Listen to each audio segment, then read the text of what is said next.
राधे राधे दोस्तों। आज हम आप सबको गौतम बुद्ध की एक बहुत ही प्रसिद्ध कहानी अछूत व्यक्ति कौन है बताएंगे। एक दिन गौतम बुद्ध अपने शिष्यों के साथ एकदम शांत बैठे हुए थे। उन्हें इस प्रकार बैठे हुए देखकर सभी शिष्य चिंतित हो गए, कहीं वे अस्वस्थ तो नहीं है।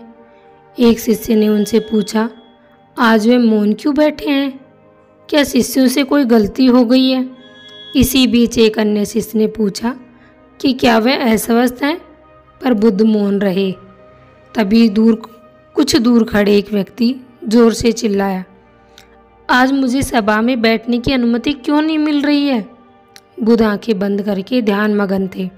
व्यक्ति फिर से चिल्लाया, मुझे प्रवेश की अनुमति क्यों नहीं मिल रही है?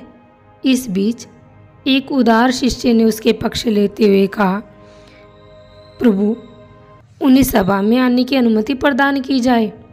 बुद्ध ने आंखें खोली और बोले, नहीं, वह अछूत है, उसे आज्ञा नहीं दी जा सकती है।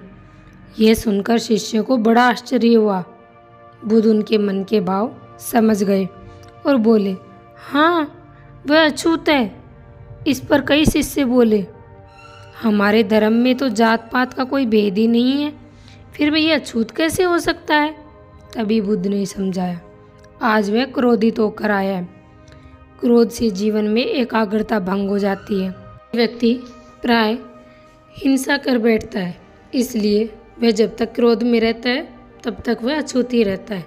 इसलिए उसे कुछ समय एकांत में खड़ा रहना चाहिए। क्रोधित शिष्य भी गुरु की बातें सुन रहा था और पश्चाताप की अग्नि में तपकर वह समझ चुका था, अहिंसा ही महान कर्तव्य है और परम धर्म है। वह बुद्ध के चरणों में गिर पड़ा और कभी न क्रोध करने की शपथ ली। आज से यह है कि क्रोध के कारण व्यक्ति अनर्थ ही कर बैठता है, बाद में उसे पश्चाताप भी होता है। इसलिए हमें क्रोध नहीं करना चाहिए। असल मायने में क्रोधित व्यक्ति अछूत हो जाता है और उसे अकेले में छोड़ देना चाहिए। क्रोध करने से तन, मन और धन तीनों की हानि होती है। क्रोध से ज़्यादा हानिकारक और कोई वस्तु नहीं है। बुद्ध ने भी कहा है, क्रोध को पाले रखना गर्म कोयले को किसी पर फेंकने की नीयत से उसे हाथ में पकड़े रखने के समान।